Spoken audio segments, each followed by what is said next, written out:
welcome to the Professional Investment Podcast. I'm Charlotte Moore, award-winning journalist and co-founder of Moore Square Communications. We're delighted to be back with the fourth series of the podcast, and the first guest for the first episode of that series is James Monk, Workplace Investment Director at Fidelity International. Welcome to the show, James. Thank you very much, Charlotte. Pleasure to be here. Do tell us, what is your news story of the week?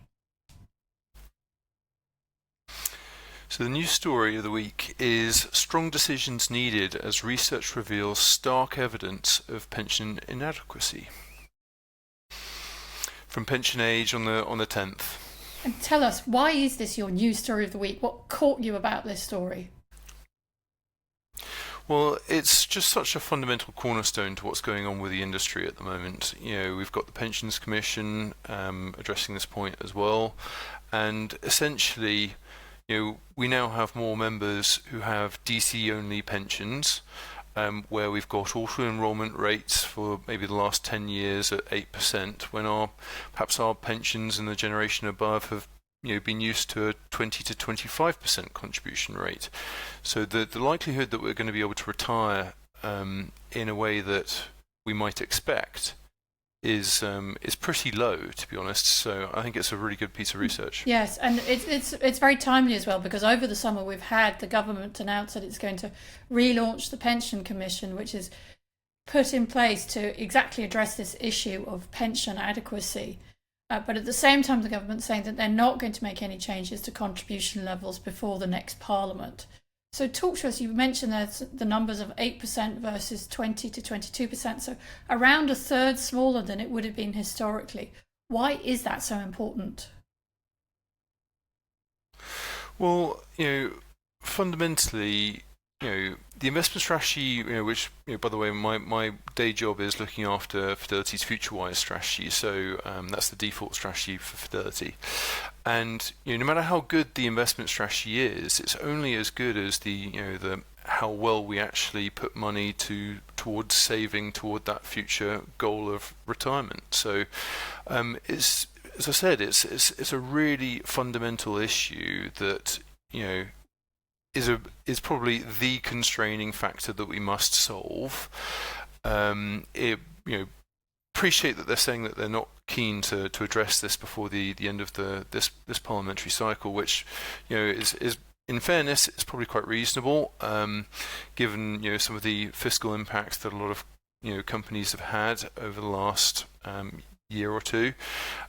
So it's probably a positive from the UK economic perspective, but it is very much kicking the can down the road, as we know that there is a significant underfunding towards people's retirement, really. So, yeah, I mean, that is the issue. Whilst you can understand that it's a big hot potato that they don't really want to grapple with right now, at the same time, the longer you leave it, the more people that you risk falling into poverty on retirement, and that undermining faith in the whole pension system altogether.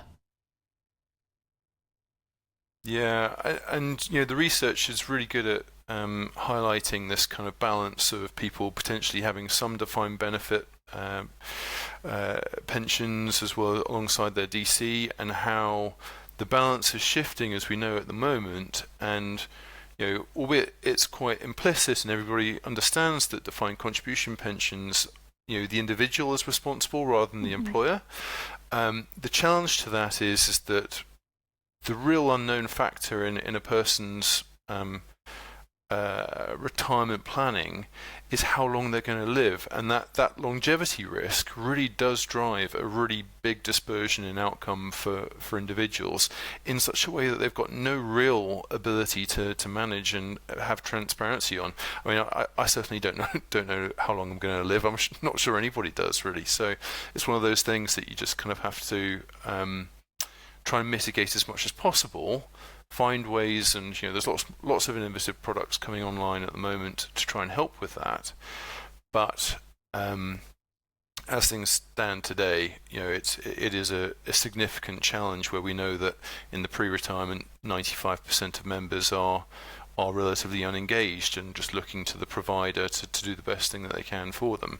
If you apply that into the retirement space, where they're a lot more responsible for their circumstances, it does create a bit of a vacuum of improved outcomes, really. Yeah, and I'd like to I think let's touch on longevity, because I think that's a really interesting issue a bit later on. But given that we're going to be in an environment where contribution levels are probably going to stay the same unless people voluntarily decide to up them, which we know people just don't do for longer, how can we need to kind of like really squeeze the investment pips until they squeak, if I can put it that way.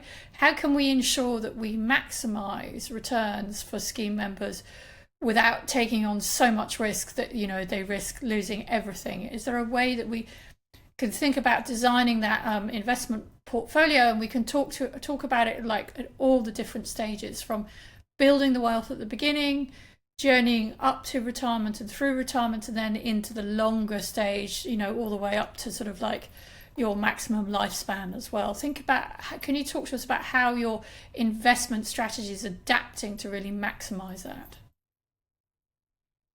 Yeah, of course.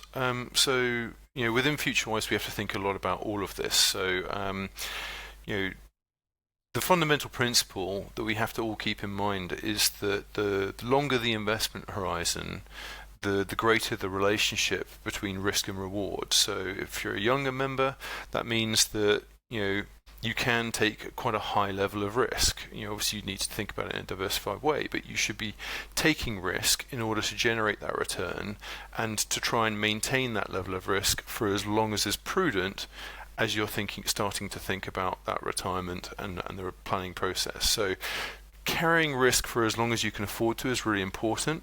We obviously need to manage that as the individual approaches retirement, and you might be looking at some sort of cautious multi-asset risk profile at that point, but that helps bring some stability to the portfolio. But you certainly wouldn't want to take the risk entirely off the table, nor could you really. So the point being there, that as we approach retirement, we want to start thinking about what level of growth we're looking to continue on with, and also certainly thinking about things like income targets and trying to help manage the expectations of the member through their post-retirement journey.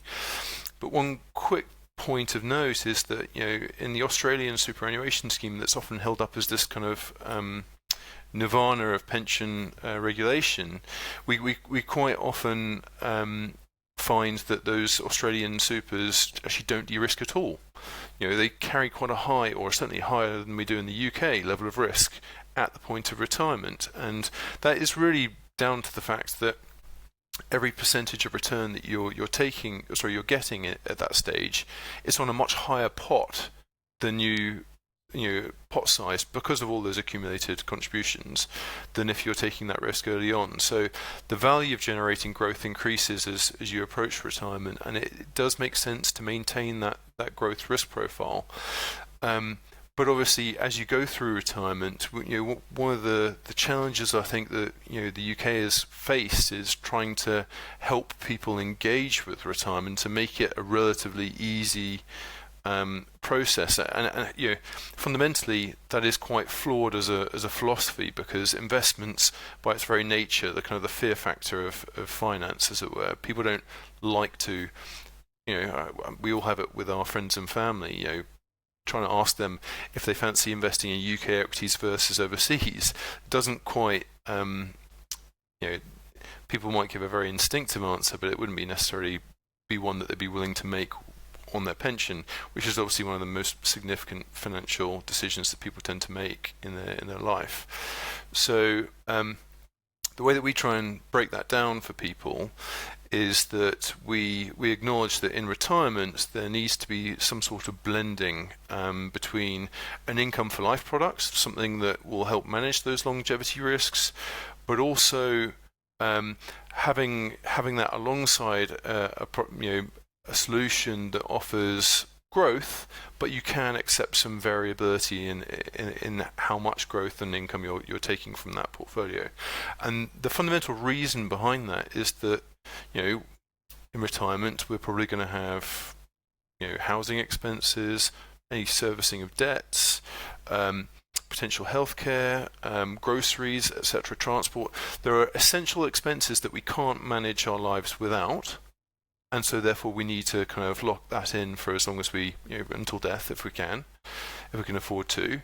And then to supplement that with a strategy that enhances the person's lifestyle. And in that lifestyle enhancement type strategy, you can accept, markets have taken a shock. Right, okay, well, I acknowledge I haven't quite got the affordability I had before. Perhaps I can reduce my lifestyle for a period of 2-3 years, or think about just kind of putting that off for a little bit. So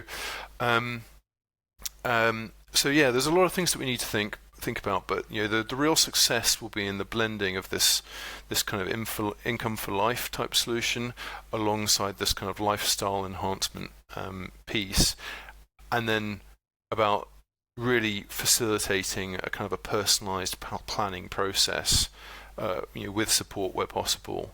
I think that's really where the magic's going to start to happen. So in terms of, you've talked about what the investment objectives are and how you kind of mix them together. Can you delve, because this is the professional investment podcast, can we open up the car bonnet and look inside? So what kind of asset structure do you think you need to use in that kind of wealth building phase? And then as we get to that sort of period over, as you come up to retirement, and I take on your point that a 1% gain of £100,000 is much higher than a 1% gain on £10,000. So how do you vary that investment structure? Or are you taking different, if you're talking about blending, are you taking different bits of different strategies and mixing them together? What are you doing? Yeah, so the growth strategy, we carry global equities alongside a private asset portfolio, multi-asset private asset portfolio, and that's been embedded in the strategy since the beginning of this year, and it's really starting to accelerate. So we're quite excited about it. The retirement strategy is from a member experience perspective, we're trying to keep this as simple as possible, because the retirement event is actually crystallization, i.e. when they want to take their tax-free lump sum. Their objectives haven't actually shifted at that point, nor do they necessarily want to take income at that point. So there's likely to be a phased retirement, there's likely to be a future income objective. So at that point of retirement, there's actually no change in the investment strategy, and that provides a very seamless to and through journey, takes a lot of the fear factor out of that complexity. But we do obviously need to try and support journeys off from that portfolio in order to try and drive that mitigation of their own personal expense profile. So that's the income for life products, which there are a number of different types coming online at the moment, and we do have some regulation outstanding as to exactly how the regulator is going to support / require that integration. So the wording's not quite finalized, so there's a reason why we can't commit to a particular type of product today. But that being said, that could be an annuity. That could be an annuity for that income for life product, and that could help mitigate some of those expenses. But the kind of the to and through asset management journey today is kind of a cautious multi-asset, maybe 30% equity, 70% bonds. But you do want to do that in a diversified way with an income objective. So when you're saying 70% bonds, you're not saying 70% sovereign wealth bonds or anything like that. You're saying something more sort of corporate bonds, that idea, so that you're not basically being very reliant on perhaps the lowest rate of returns that you're going to get. Because I'm quite surprised by everything that you've said, that you would still allocate as much as 70% in that to and through retirement journey. And I get that you're sort of like weighing up I need to protect the pot of capital, but I also want to continue it to grow. Yeah. So it's a fair challenge. The point I would make is that historically, FutureWise has actually carried a very high level of high yield bonds compared to some of our competitors at retirement. So our bond portfolio is a lot higher risk than you would probably expect from than you see from some of our competitors in that retirement space. Where perhaps there's even close to 30-40% of government bonds. We're a lot lower than that even today. So historically, we actually had no government bonds at retirement. So we were quite focused on that corporate bond environment.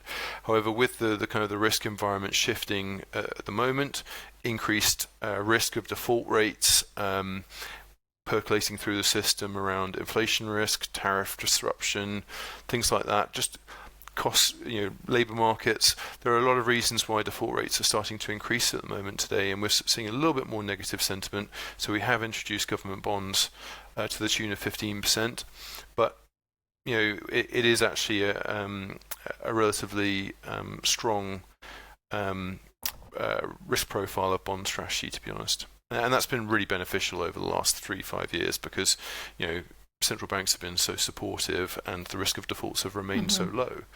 We're just in that kind of phase of transition. Okay, and you mentioned, the income portion when you're kind of getting into retirement might well be an annuity. What might it not be? What might it be if it wasn't an annuity? So there's a couple of different things that we're seeing across the market. It could be an individual annuity, potentially a group annuity, which is a bit more of a simplified sales process. There's obviously CDC, which is coming down the track with where we've got kind of the multi-employer decumulation CDC regulations. I don't think are due until 2027. So there's lots of room for us to develop and get ready for that state.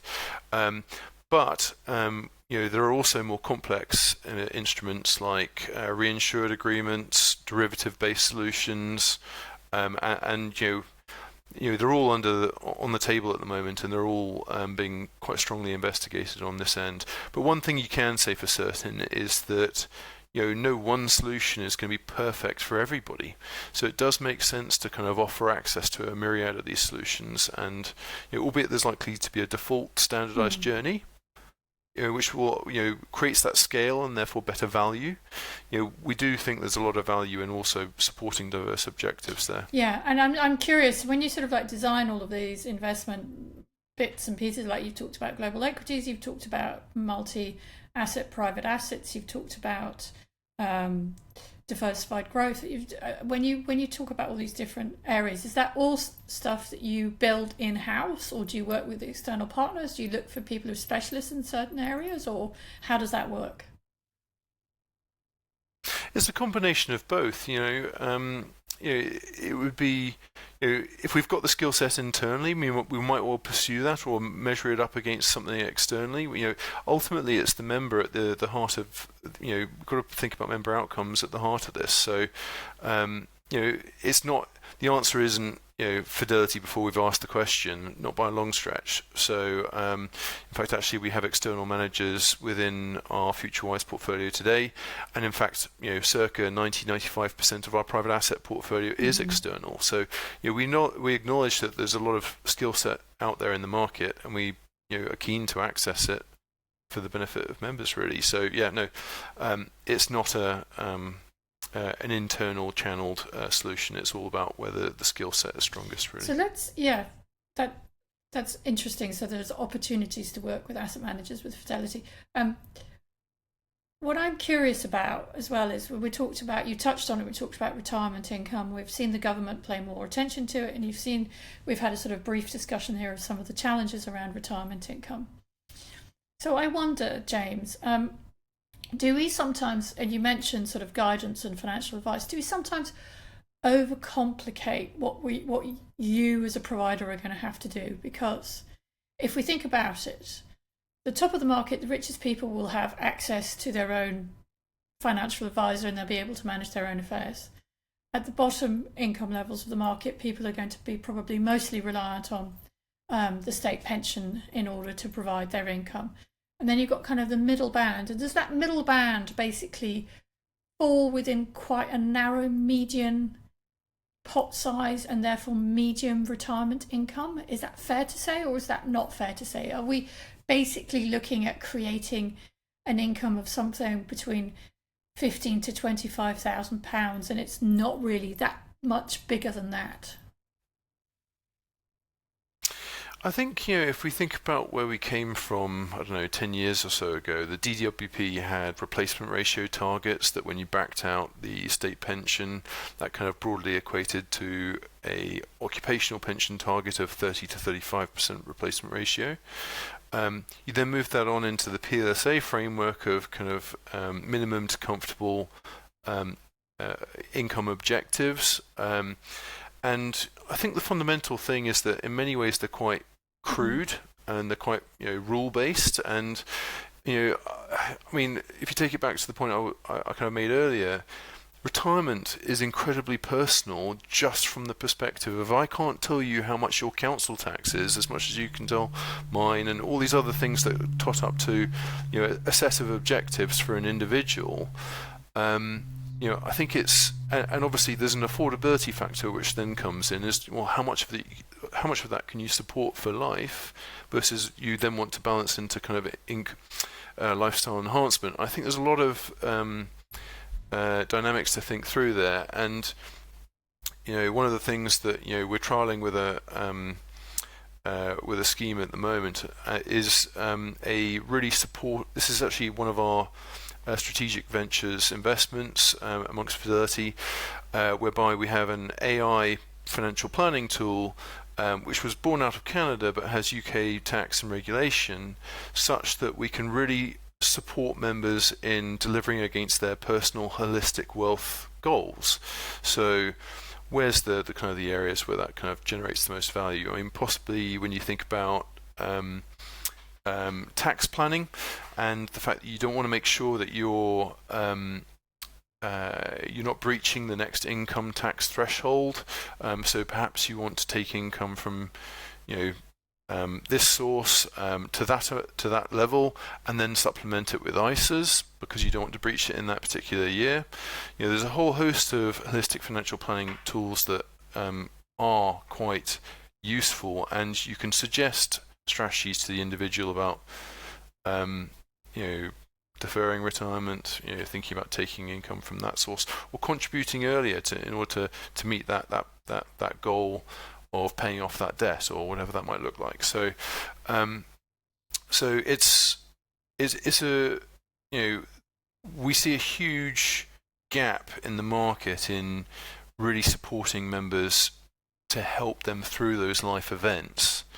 And I think there's you're going to see a lot from us over the next couple of years, and there's a really strong strategy, and looking forward to sharing more about the guided retirement AI that we're bringing online at the moment. But there's a really strong story there, and I think there's we don't really know how to plan for retirement in general. It's just such a long-term investment horizon.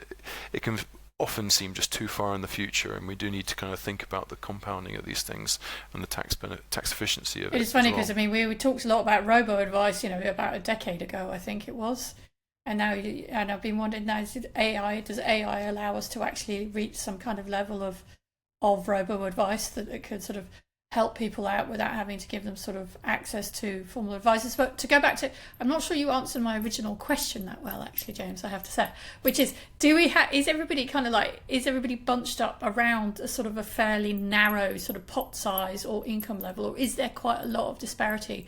What I'm trying is the median really actually a massive portion of the market, or is the median quite a narrow portion of the market?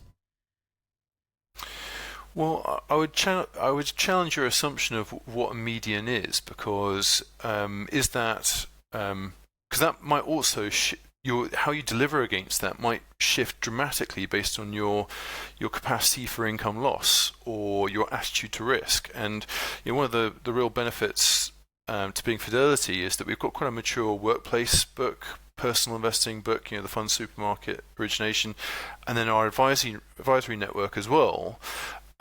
There's we've tested an expense management framework with all of those areas, and we're kind of really pleased with how it works for everybody. It's just quite intuitive. So we're really hoping to help break that down, the challenge to what median represents, because I think, as we all acknowledge, there's not really a kind of a ready-made person over here that then everybody can instantly identify with, because it is that diverse objective of retirement, different attitudes to risk, capacity for income loss, and I think there's we need to try and facilitate that personalisation, because people might divorce, have dependents, dependent change of income dependency, or even they might well be thinking about health costs, or a myriad of different issues in which objectives can change even post-retirement, because that's 20 years plus for most. So we really need to try and keep that flexibility and help people plan effectively. And I think it's hard today, but I think if we focus on expenses, because as we know, the least affluent households are actually twice as likely to be able to stick to an income budget.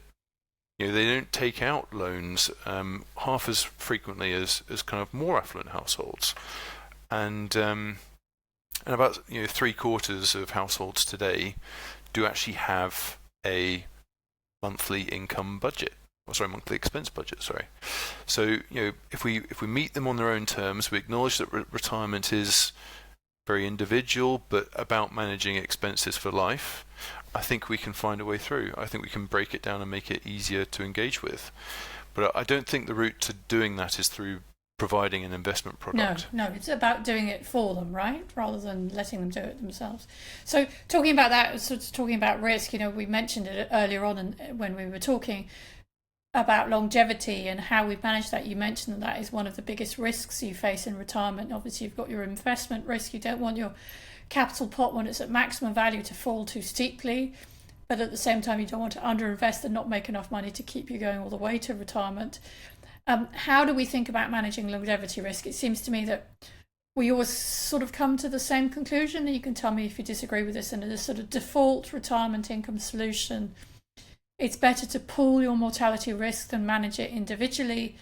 And whether we do that across a default fund or buying an individual annuity, I mean, how should that be managed? What's the most effective way to manage that? And is it about deferring that annuity purchase until later in life, when that longevity risk really kicks in? Yeah, I mean, I mentioned some of the different types of investment structures that you can use to deliver against that. But the first starting point, I would argue, is that given that there's actually pretty members actually typically want flexibility, and actually if you think about an annuity, for example, that is a locked-in decision. We actually tested this with a number of our clients last year to say, well, you can get income uplift if you risk pool and you share your risks with a whole bunch of other people, and you can manage your longevity risk in the same process.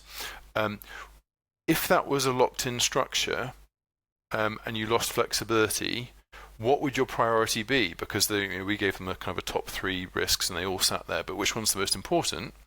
And it came down to the fact that we acknowledge that personal circumstances can change and there can be significant buyer's remorse. So flexibility is the kind of the critical point in that. And as a next step to that, I think it really does need to be a simple, non-advised decision in order to access that income for life product. So because it needs to work for the vast majority of people, and as we know, 95% of people are kind of in the default pre-retirement. So there are a couple of baseline principles that I think we need to consider, and you can find ways of mitigating the kind of the opportunity cost of well, if you buy your income product for £100,000, well, is there a way that we can ensure that you're no worse off if you were to die early? So there's lots of things that that you can consider to try and improve the situation for the member. But I think it needs to be a flexible structure if it's going to be part of the default journey early on, because things can change.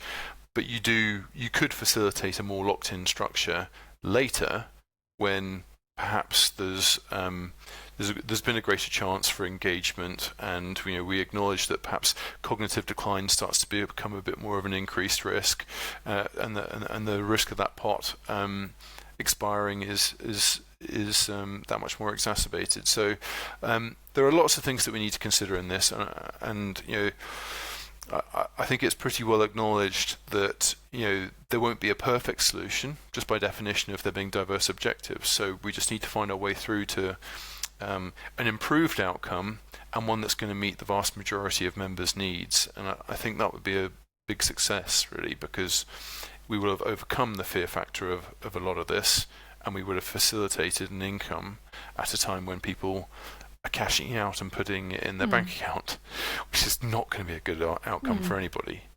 So I mean, I think that in the ideal world, people want an absolutely cast iron guaranteed income, but they also want to be able to have the flexibility to do what they want with their pot, including if they have any left, passing on to next generations. And that, to me, is kind of like the real sort of like, how do you get around that inherent contradiction? Because unfortunately, the old expression is true, there aren't any free lunches in investment, really, are there?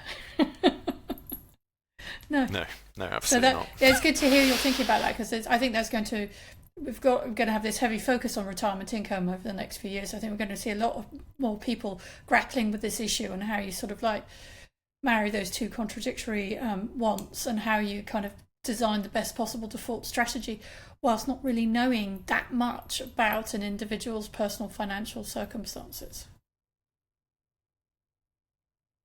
Yeah, and the more we can get them to engage with us, the more we can get them to tell us what their goals are, by the very nature of knowing what those goals are, we can deliver a better outcome for them. So I think the engagement strategy around retirement is probably number one priority, to be honest. So yes, and that flies in sort of the face of all of that paternalism that we've built into the whole system as well. So I wish you very good luck with that, James. I think that is an excellent place to end the first episode of Series 4 of the Professional Investment Podcast.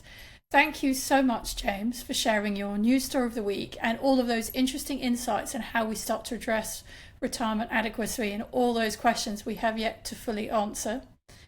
Listeners, if you want to make sure that you never miss a future episode of the show, please hit the subscribe button and do engage with us, engage with the Spotify poll, and let us know what you think. Thank you for listening.